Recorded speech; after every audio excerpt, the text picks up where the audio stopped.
वडोदरा महानगर पालिका में आयोजित की गई वैसी आम सभा के दौरान पूर्व मेयर नीलेश राठौड़ और पूर्व शासक पक्ष के नेता अल्पेश लिंबचिया के बीच एक बार फिर पत्रिका कांड के मुद्दे काफी तू में दिखने को मिले थे। वडोदरा महानगर पालिका में मिली आम सभा के दौरान जहां सभासदों द्वारा अपनी समस्या और रजूआत को पेश किया गया, ऐसे में एक बार फिर सभा के दौरान पत्रिका कांड का मुद्दा काफी चर्चित बना था।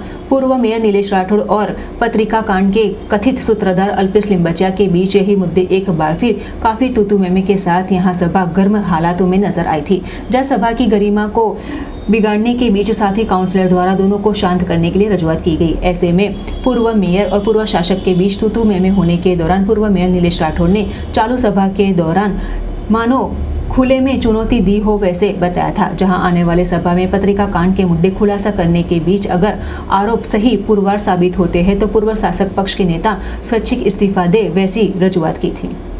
તું મેમેનો કોઈ પ્રશ્ન નથી, આપ લોકોએ ઉતાર્યું જ છે।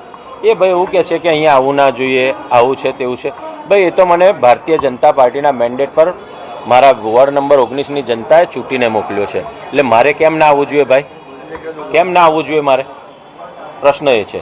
બીજી વાત કે છે ભારતીય જનતા પાર્ટી, ભાઈ ભારતીય જનતા પાર્ટી કેન્દ્રમાં સત્તા સ્થાને આવે 2014માં, એના માટે અનેકો આંદોલન, અનેકો જેલ યાત્રા અને યુવા મોરચાથી શરૂઆત કરીને આ જગ્યાએ આવ્યો છું। સંજોગો વસાત પરિસ્થિતિ જે કંઈ હશે, અને ભારતીય જનતા પાર્ટીને આજ સુધી આંચ નથી આવવા દીધી ને ભારતીય જનતા પાર્ટી માટે લડતો આવ્યો છું, ઝઘડતો આવ્યો છું। ભારતીય જનતા પાર્ટી મારી માં હતી ને માં રહેશે। હા, એ સંજોગો વસાત હોઈ શકે ભાઈ, અને ભારતીય જનતા પાર્ટીને કાલિક લાગે એવું કામ મેં મારી જિંદગીમાં ક્યારેય નથી કર્યું, અને ભારતીય જનતા પાર્ટીના માટે અનેકો આંદોલનો કર્યા છે, અનેકો સંઘર્ષો કરીને આ જગ્યા પર આવ્યો છું મેં।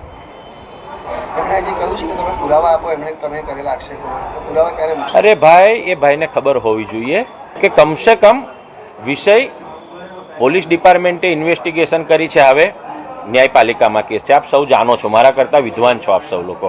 જ્યારે ન્યાયપાલિકામાં વિષય હોય ત્યારે આપણે કોઈ એની ટીકા ટિપ્પણી કરવાનો આપણે કોઈને અધિકાર જ નથી। પછી કોર્ટનું કામ કરશે। કશું નહીં, એ ભાઈ જે આક્ષેપ કર્યા એ મેં એટલે કહેવા કીધું ભાઈ કે કોર્ટમાં વિષય છે, ન્યાયપાલિકા પર પૂર્ણ વિશ્વાસ રાખવો જોઈએ અને પૂર્ણ વિશ્વાસ રાખીને આપણે સૌએ આગળ વધવું જોઈએ। પાર્ટીએ સંતોષકારક મને ન્યાય આપ્યો છે, પાર્ટીએ એમને સસ્પેન્ડ કર્યા છે। પાર્ટીએ જ્યારે સસ્પેન્ડ કર્યા ત્યારે બધી જ વસ્તુની ચકાસણી કરીને સસ્પેન્ડ કર્યા હોય, એટલે પાર્ટીમાંથી જે આદેશ આવશે, પાર્ટીએ તો એમનું જે ડિસિઝન લીધું છે એને હું ખૂબ જ સલ્યુટ કરું છું।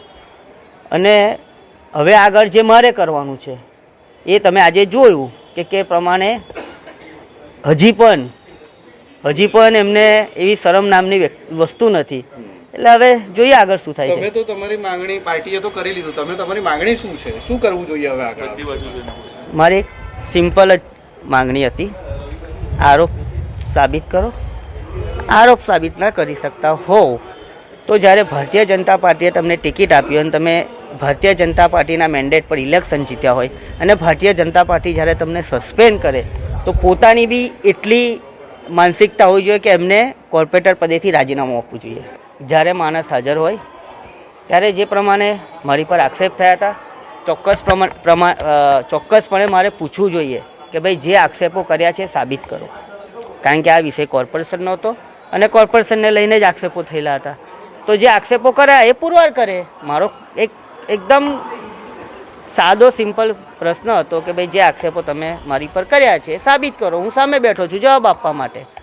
પણ ખાલી ને ખાલી રાજકીય કિન્નાખોરી રાખીને, ખાલી ને ખાલી રાજકીય કઈ રીતે મને નુકસાન થાય એ પ્રમાણેનું જે કાવતરું કરેલું હતું એના સામે આજે મેં એમને કીધું, આજે શરમ આવી જોઈએ કે આટલું બધું થયા પછી પણ માણસને શરમ નામની કોઈ વસ્તુ નથી, એ જ બતાવી શકે કે એ જ આ કરી શકે। એટલે હવે આગળ મારા ક્વેશ્ચનનો મારો તો આજે મેયરશ્રીએ મને કીધું છે કે નિલેશભાઈ આ બાબતમાં આપણે શાંતિથી બેસીને પછી ચર્ચા કરીશું, એટલે હું આગળ કંઈક બોલ્યો નથી। આટલા બધા મહિના થઈ ગયા, હજી પણ તમારો ગુસ્સો ઓછો નથી થયો? જો ભાઈ, ગુસ્સો તો તમે આક્ષેપો મારા સાથે મારા પરિવાર પર પણ કર્યા છે, હું કોઈના પરિવાર પર નથી જતો, મારી પાસે છે બધું જ। મારી પાસે છે. હું કોઈના પરિવાર પર કે કોઈના ભાઈઓ પર કે કોઈના પર આક્ષેપ નથી કરતો. મેં ખાલી કીધું છે કે તમે જે આક્ષેપ કર્યા છે સાબિત કરો, અને સાબિત ના કરી શકતા હોય તો અહીંયા માફી માંગી લે, જાહેરમાં માફી ના માંગી લે કે ભાઈ મારી ભૂલ થઈ ગઈ.